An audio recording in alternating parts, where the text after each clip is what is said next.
Police opened apartment 312 and found nothing. For 6 consecutive nights, residents of the Briar Heights apartment complex reported hearing screaming from apartment 312, furniture scraping, heavy footsteps, something slamming against the walls. Police were called twice. Both times, no one answered the door. Then on the 7th night, officers forced their way inside. What they found made no sense. The apartment was completely empty. No furniture, no lights. No sign anyone had lived there for years, and yet the sound of footsteps was still echoing from somewhere inside. This is the mystery of apartment 312. Some mysteries begin with a disappearance. Others begin with a locked door. This one began with a room that should have been silent, but wasn't. The Briar Heights complex sat on the edge of Kingston's Western Business District. Built in the early 1980s, it was once considered one of the city's most modern apartment blocks. By 2023, however, the 12-story building had become worn and neglected. Frequent electrical issues, water leaks, elevators that often stopped between floors. Still, dozens of tenants remained. Apartment 312 was located on the 3rd floor at the end of the eastern corridor. According to building management, it had been vacant for nearly 4 years. The previous tenant, Daniel Morgan, had reportedly moved overseas without notice. His rent stopped, his lease expired, and no one had occupied the apartment since, at least officially. On the evening of October 11th, residents on the 3rd floor began hearing unusual noises. At approximately 11:43 p.m., tenant Shanice Wallace, who lived directly across the hall, reported hearing what sounded like furniture being dragged across the floor.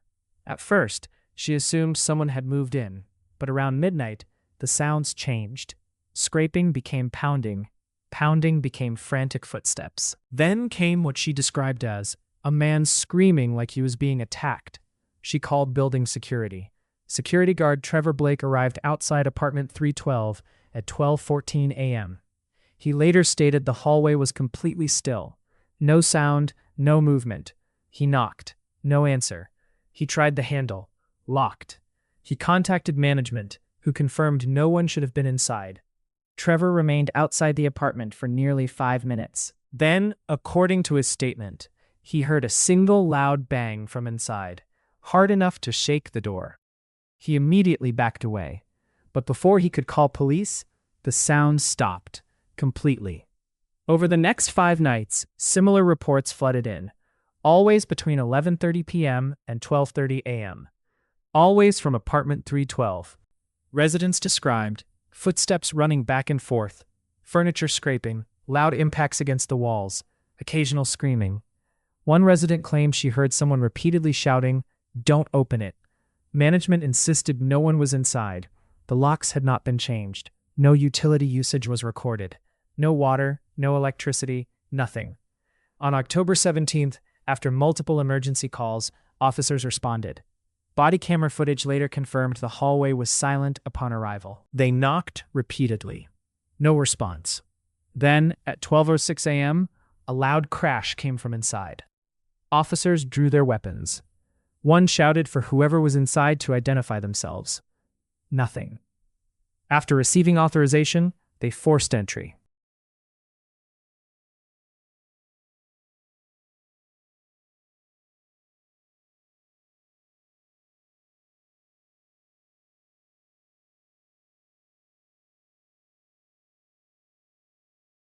The door splintered open. Flashlights swept across the room.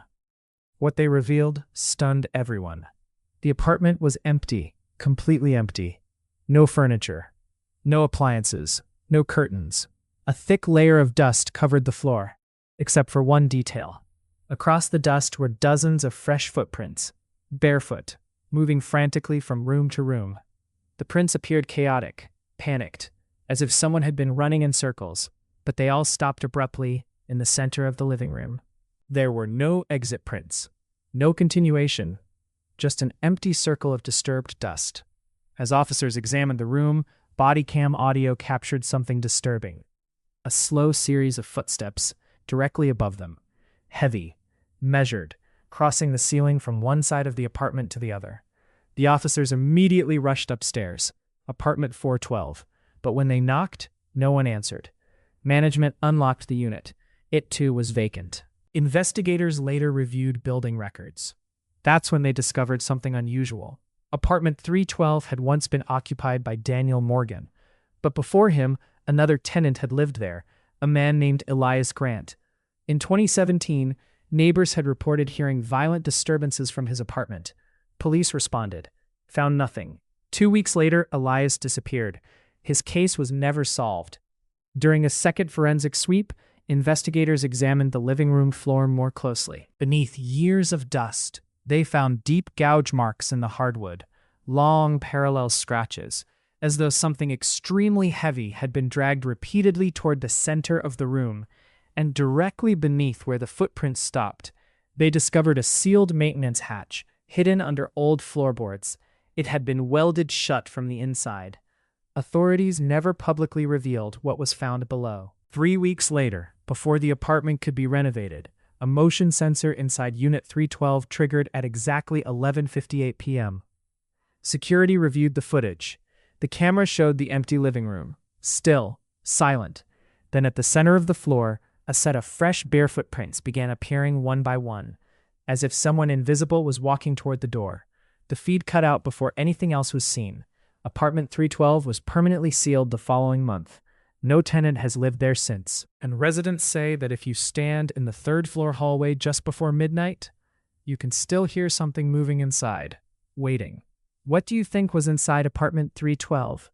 And what was beneath that welded hatch?